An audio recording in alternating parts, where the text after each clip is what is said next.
Welcome to today's edition of Layoff and Employment News by Employment Boost. Today's date is Thursday, July 6th, 2023.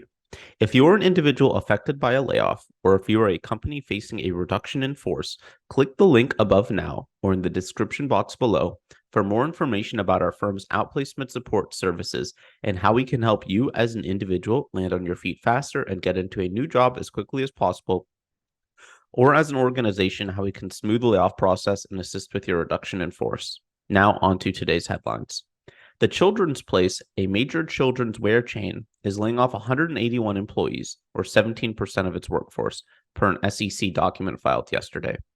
Most of the impacted employees work at the Secaucus, New Jersey headquarters, which the company is ending the lease on in May of 2024 instead of 2029 to further cut costs and reduce footprint.